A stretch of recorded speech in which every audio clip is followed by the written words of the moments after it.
Welcome to rSlash Today I Effed Up, where OP's family finds out about his crippling staple addiction. Today I effed up by joking about Ancestry DNA and 23andMe.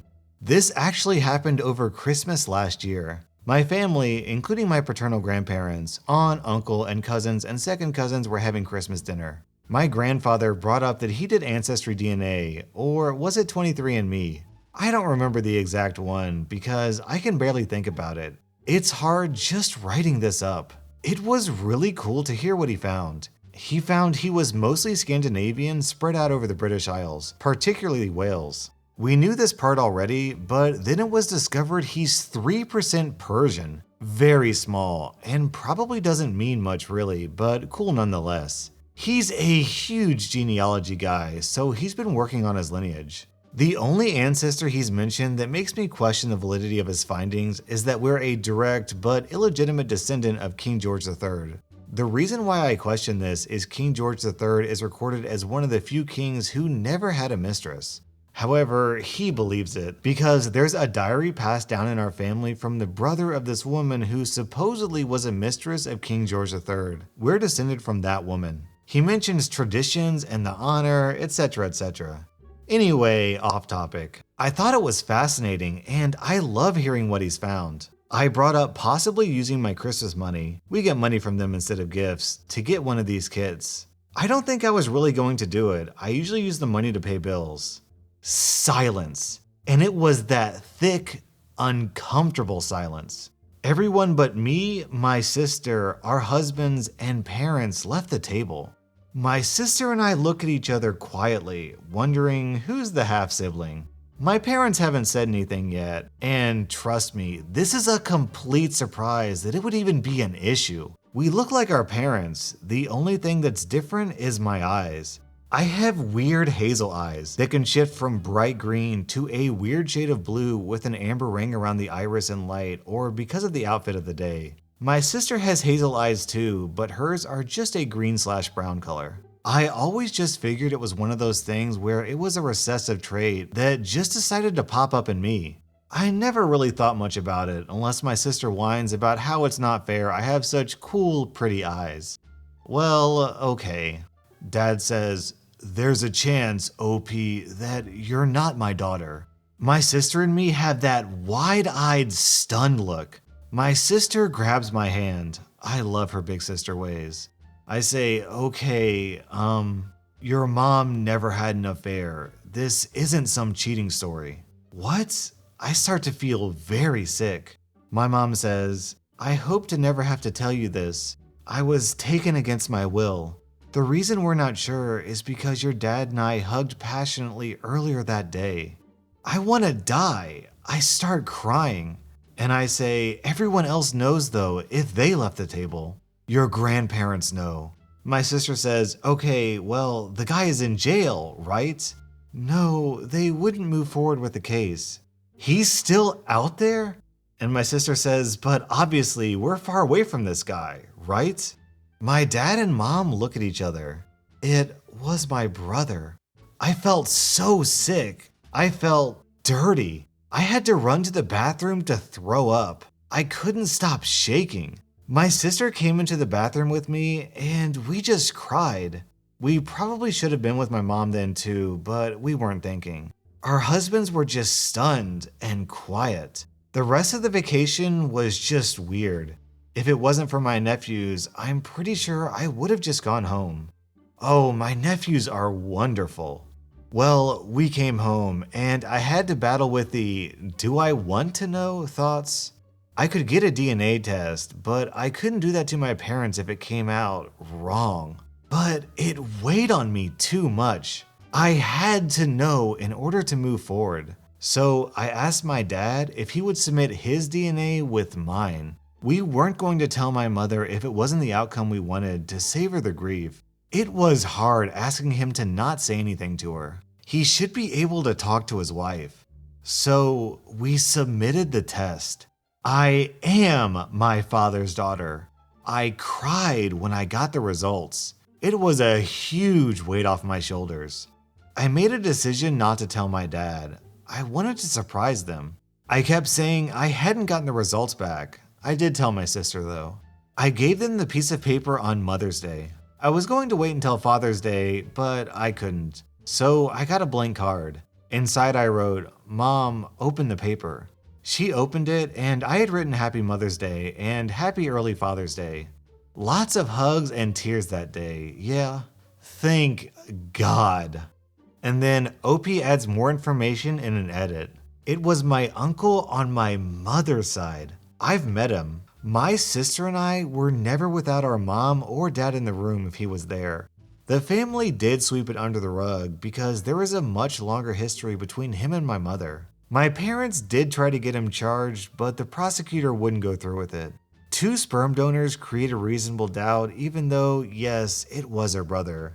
Incestuous relationships happen more often than we think, which I guess was his reason. Plus, my maternal grandmother and the rest of them didn't believe her. My mom didn't go no contact until 2005 when the straw finally broke the camel's back. Why that long, I have no idea. Those are her reasons. She did resume contact a few years ago because my grandmother was dying. I guess there was a big talk and she begged for forgiveness. Grandmother is dead now. This happened in Louisiana. OP, that was a really gripping story and I'm so happy that you got the outcome that you really wanted. Today I effed up by wearing the wrong size shoes for my entire adult life.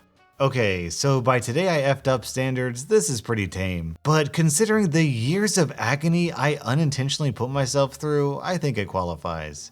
I have fairly weird sized feet. They're very wide, but not all that long. I have no arch to speak of. I'm a fairly short guy, about 5'7", and that has always played a role in my shoe size selection. I'm pretty short, so I should be wearing a fairly small size, right? Wrong. When I was a kid, my mom would measure the new shoes she bought for me by pressing the toe and making sure I had about a ½ inch to an inch of space to grow into. As an adult, I assumed, well, since I'm full grown, I should buy shoes in which my toes reach all the way to the end. For me, that's a size 10 US. Problem was, I kept blowing out the sides of my shoes with my wide feet. No problem, I'll switch to size 10 wide. Still no luck. Still blowing the sides out of them and suffering chronic foot pain. My running shoes were so ill-fitted that I actually suffered a hairline fracture from running with my pancake feet jammed into those narrow little torture chambers. My friend was getting rid of a bunch of stuff he didn't need, including a pair of really nice brand new size 11.5 wide Nikes.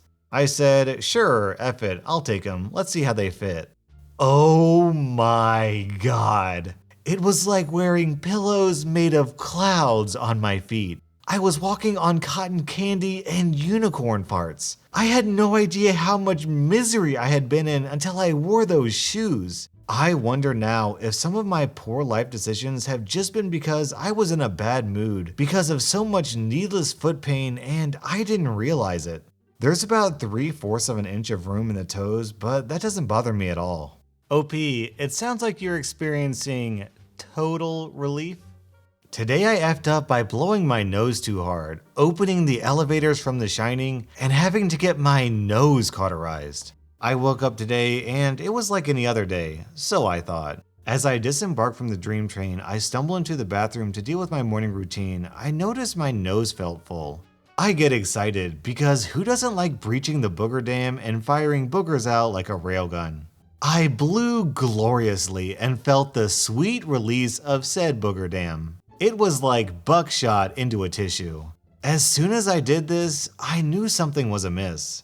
I got that odd feeling you get with a bloody nose. Dripping, but not quite snot. It was more fluid.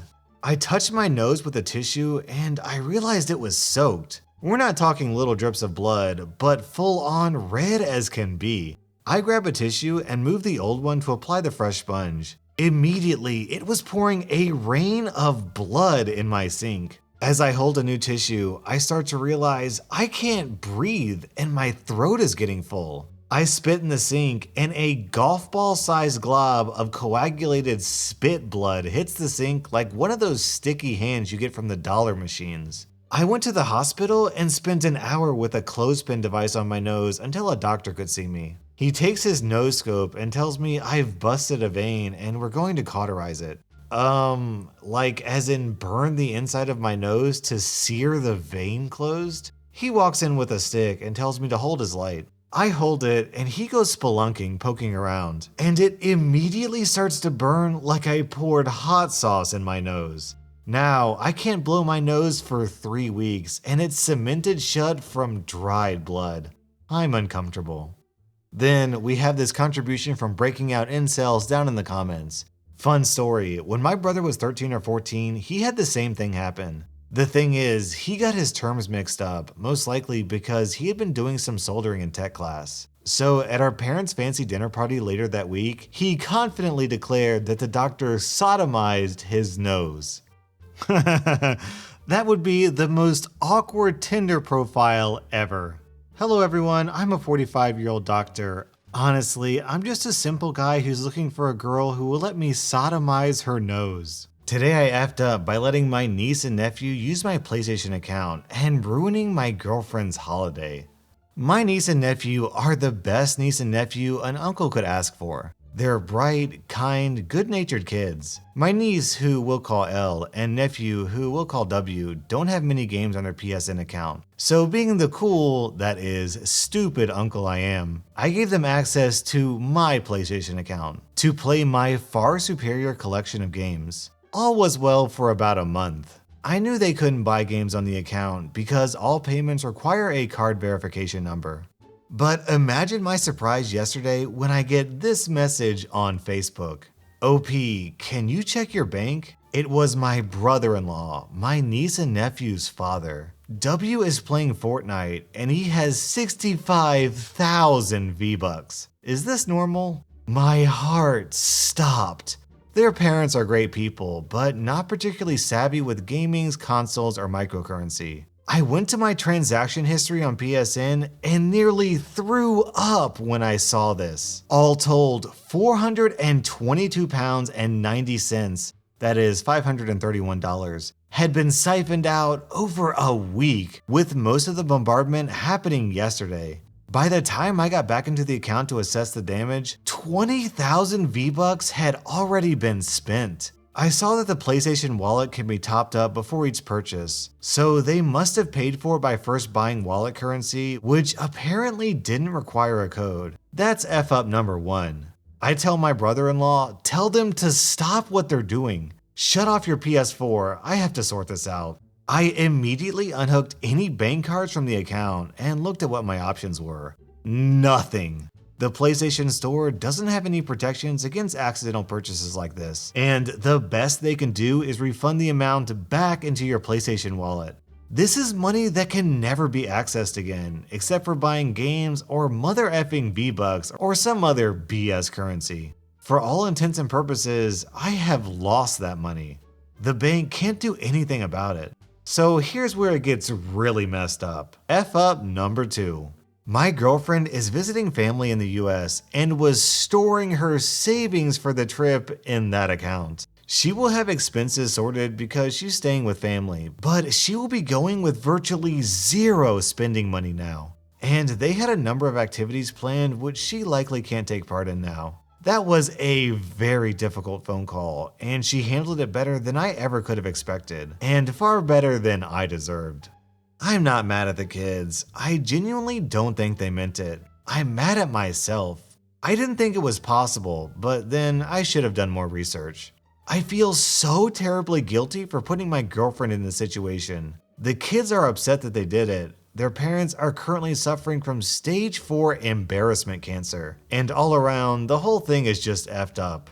We're not a rich couple, and this one has hit us both pretty hard.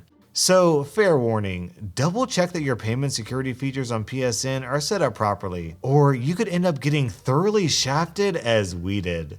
The ironic thing about this whole situation is that Fortnite is by default a free game, so they could have just been playing Fortnite on their original PlayStation without using your account, OP. Today I effed up by putting a thong that was not my wife's in her underwear drawer.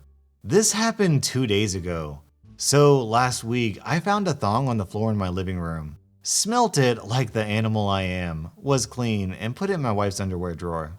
2 days ago in the evening, my wife is getting ready to go take a bath. when she comes down 2 minutes later asking me where the heck does this thong come from? Huh. I found it on the floor. Surely it fell from the laundry basket. It was clean, so I put it in your drawer. What, it's not yours? Angrily, she answers it's not hers. You just want me to believe it just appeared on the floor? I tell her, what the heck am I supposed to say? She goes back upstairs really angry at me. So last week, my wife was out of town for work and a female friend of mine came to have a beer with me. I sent her a picture of the thong, asking if it's hers. It is. We're both a bit confused as to how it ended up in my living room. We came to the conclusion maybe it got stuck at whatever she was wearing that night by static electricity while it was in the dryer. Now the real F up. My wife is in the bed. I go tell her that my friend was here last week to have a beer. Just texted her and the thong is hers. The only explanation we managed to find is that it was stuck by static to her clothes. You want me to believe that? That makes no sense. Jesus Christ, I don't even believe my explanation myself. I tell her to believe what she wants. I don't effing know how the thong appeared in my living room. That I don't have anything to redeem myself. I take some clothes and go sleep at my parents' home. The next morning she calls me. She tells me that she decided to believe in my stupid story because the thong was indeed clean and it's logical that I'd put it in her drawer. And if I was cheating on her, I'd be effing stupid to put my mistress's panties in her drawer. She asked me to come home and we laughed a lot after that. And here's a picture of the thong in question.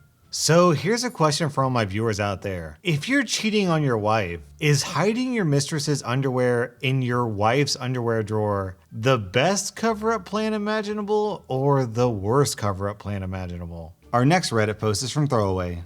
Ever since I was a kid, I loved to fiddle around with staplers, playing with the automatic ones and doing dumb stuff like any child would, opening the manual ones and swinging it around, stuff like that. One of my favorite things to do was to open up a new strip of staples and break them apart before putting them in. Running my fingers through the staples, counting them and breaking them apart. Love it! There are 210 staples in a standard strip, and sometimes I'd break off each individual one until my fingers hurt. I've even found strips with 209 and 211 a few times. This progressed from me messing around with staples in Mrs. Grady's second grade class to buying a box of staples every other payday to play with, to literally having a collection of different brands and sizes of staples in my college dorm to break apart. I had a problem, but no one was hurt, so who cares? Well, fast forward to present day. I am a functioning middle-class adult with a wife and 2 children. I have a home, a normal car, an office job. I am, by all accounts, a normal human being. I still love staples. Working in an office with a supply room full of staples was a problem. I'd spend my lunch break in the room opening boxes and breaking apart staples to get my fix before returning to work. It got so bad over the course of a couple years that my boss changed our supplier because the boxes all had broken apart staples and were sometimes ripped. So I had to stop doing that. I turned to Amazon first, buying 10 boxes of staples at a time for about 20 bucks a pop. It wasn't enough. I went to 20, then 40.